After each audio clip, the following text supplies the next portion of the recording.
ഈശോയിൽ പ്രിയമുള്ളവരെ, നമ്മൾ ഒരുപാട് മറ്റുള്ളവർക്ക് വേണ്ടി പ്രാർത്ഥിക്കുവാൻ സമയമൊക്കെ ചെലവഴിക്കേണ്ടതാണ്. അതിൻ്റെ ശക്തി തിരിച്ചറിഞ്ഞാൽ നമ്മളുടെ ജീവിതത്തിൽ വലിയ മാറ്റങ്ങൾ സംഭവിക്കും. മധ്യസ്ഥ പ്രാർത്ഥന നമ്മൾ ആദ്യം കാണുന്നത് അബ്രാഹമാണ്. സോദോം ഗോമോറ ആ നഗരം നശിപ്പിക്കുവാൻ ദൈവം തിരുമനസ്സാകുന്നു. പക്ഷെ ആ സംഭവത്തിൽ അബ്രാഹാം പ്രാർത്ഥിക്കുന്നുണ്ട്, ചോദിക്കുന്നുണ്ട്. ഒരു 50 നീതിമാന്മാർ, ഏറ്റവും അവസാനം 10 നീതിമാന്മാർ. പ്രിയമുള്ളവരെ, അവിടെ ഒരു മധ്യസ്ഥ ശക്തിയാണ്. ആ 10 നീതിമാന്മാരുണ്ടെങ്കിൽ തീർച്ചയായും ആ നഗരം നശിപ്പിക്കപ്പെടുകയില്ല. അപ്പം മധ്യസ്ഥ പ്രാർത്ഥന ദൈവത്തിൻ്റെ കരുണ വർഷിക്കുവാനുള്ള പ്രാർത്ഥനയാണ്. എന്താണ് മധ്യസ്ഥ പ്രാർത്ഥന? ഈശോയുടെ കരുണയും കൃപയും ലോകത്തിന് ലഭിക്കുന്നതിന് വേണ്ടി ഈശോയുടെ പീഡാസഹന മരണ യോഗ്യതകളിൽ ആശ്രയിച്ചുകൊണ്ട് നാം നടത്തുന്ന യാചനയാണ് മധ്യസ്ഥ പ്രാർത്ഥന. ഈശോയുടെ കരുണയും ഈശോയുടെ സ്നേഹവും ഈ ഭൂമിയിലേക്ക് വർഷിക്കപ്പെടുന്നതിന് ഈശോയുടെ പീഡാസഹന യോഗ്യതകളോട് ചേർത്ത് നാം നടത്തുന്ന യാചനയാണ്. അബ്രാഹാം ആ യാചനയിൽ അവിടെ 10 നീതിമാന്മാരെന്ന് ചോദിച്ചു. ദൈവം അത് കൊടുക്കാൻ തയ്യാറാണ്, പക്ഷെ 10 നീതിമാന്മാരില്ലാതെ പോയി.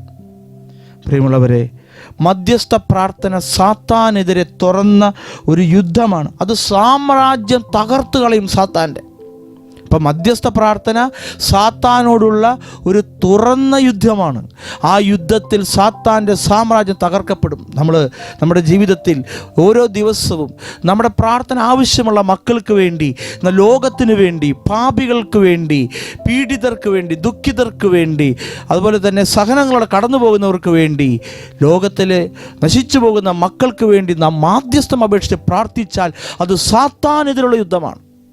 നാം സാത്താൻ്റെ കോട്ട തകർക്കുകയാണ്.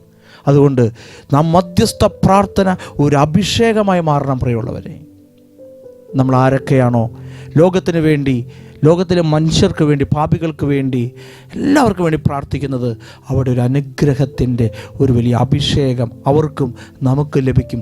സാത്താൻ്റെ കോട്ടകൾ തകരും. നമുക്ക് പ്രാർത്ഥിക്കാം. കർത്താവായ ഈശോയെ, ഞങ്ങൾ പ്രാർത്ഥിക്കുകയാണ്.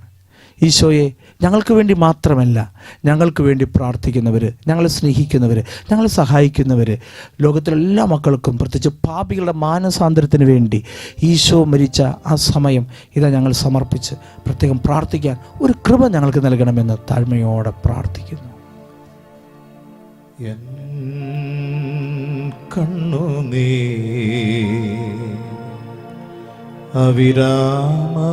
അവിരാമമൊഴുകിയിടും സ്വർഗത്തിലെ എൻ്റെ ദൈവം പ്രാർത്ഥന കേൾക്കും വരെ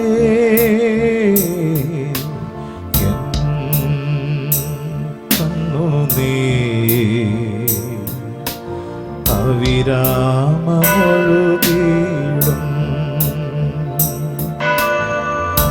പ്രാർത്ഥന കേൾക്കണമേ,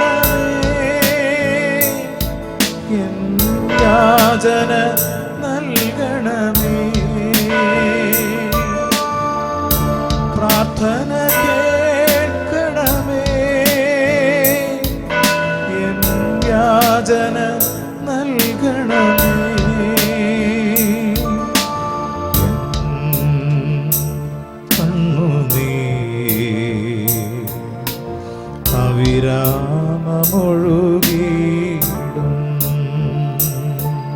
പരിശുദ്ധ പരമദിവ്യ കാരുണ്യത്തിന് ആരാധനയും സ്തുതിയും പുകഴ്ച ഉണ്ടായിരിക്കട്ടെ. പരിശുദ്ധ പരമദിവ്യ കാരുണ്യത്തിന് ആരാധനയും സ്തുതിയും പുകഴ്ച ഉണ്ടായിരിക്കട്ടെ. പരിശുദ്ധ പരമദിവ്യ കാരുണ്യത്തിന് ആരാധനയും സ്തുതിയും പുകഴ്ച ഉണ്ടായിരിക്കട്ടെ.